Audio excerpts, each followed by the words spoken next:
What's up, Bears fans? It's officially Black Monday, the day where the teams start to make the shakeups and the firings and hirings begin. You've already seen Ron Rivera is out in Washington, Arthur Smith is out in Atlanta, and you're going to start seeing a lot of changes in the teams in the NFL. I expect to see another half a dozen before the shakeups are end or more. But you've already seen in Carolina the shakeup midseason where Frank Reich already lost his job after less than a season. Now, the GM, the entire staff is basically gone there after the horrible debacle of the trade they made with the Bears last offseason. That's how quickly things can change in the NFL. They've got to make some major overhauls there. Luckily for the Bears, we're not in shambles. We've got a lot of draft capital and a lot of cap space, and I'm going to go over that in the next coming week, where we're at with all of that. But today I want to focus on our front office because you're not going to hear much about, as much speculation as there is, you're not going to hear much about Justin Fields or other players, Darnell Mooney. You're not going to hear those things immediately. And as much as we want Jalen Johnson's extension to get done right now, that's not priority one. Priority one is for the front office to be put in place, and that's why they call this Black Monday. I don't have the answers as to what's going to happen, but the general consensus is everyone seems to believe Ryan Poles' job is safe. He's done a very good job of building this thing brick by brick and starting that process off.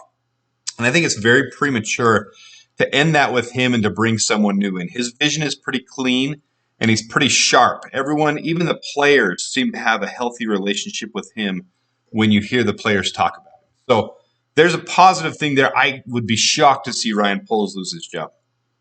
Ian Cunningham is one of the brightest minds in the league. He already had job interviews last week, and you're already hearing rumors that he's being requested for job interviews this year for general manager jobs to be an equal with Ryan Poles.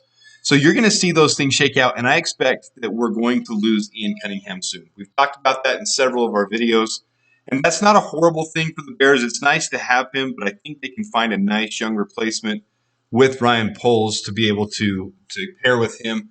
And that would give us, with the NFL's minority initiative, 2 third-round compensation picks that are going to land somewhere in the 98 to 104 range.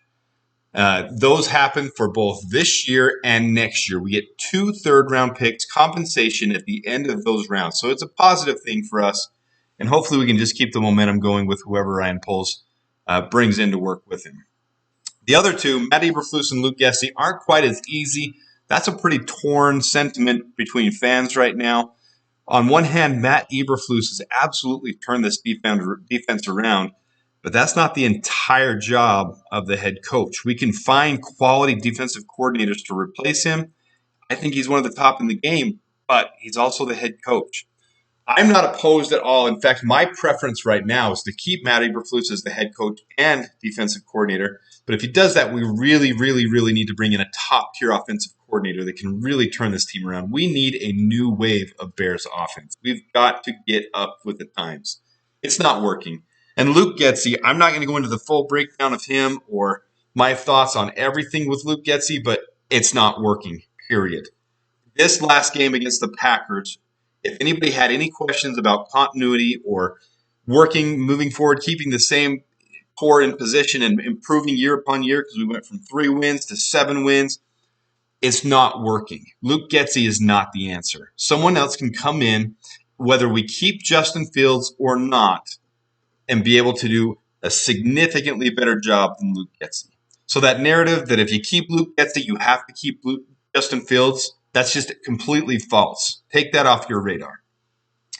DJ Moore, I just got done listening to his exit interview, not with the coaches, but in the locker room after his extra interview with them, with Eberflus and Poles, and he even let out that his feeling is you put another wide receiver, you have 2 wide receivers with 1,000 yards and Cole Kmet with 800 yards, and this team is going to be near impossible to beat. So he's already expressing the same sentiment all of us are feeling. It's pretty clear what this team needs to move forward. And Luke Getsy's not the answer.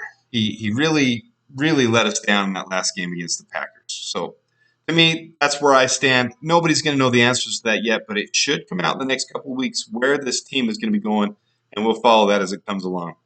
Along with that, we aren't getting to these positions yet, but I want to show where the team stands right now. These are the players on the final roster for the Bears, including the injury report. On the left, that's our practice squad on the right. And then here is the guys that are not under contract anymore. So the red ones are guys that are not under contract. We're going to go into full breakdowns of this later. I'm going to do another video later in the week, my opinion about which players we keep, which players we let go, which players we sign to new deals, which players we extend. But for right now, this is the state of the Bears. This is where we stand. All those things will be coming out in the next couple of weeks. We'll keep you up to date. Until next time, hope you guys are having a great off season and you enjoy your families just like the Bears players said they're going to. And until next time, bear down.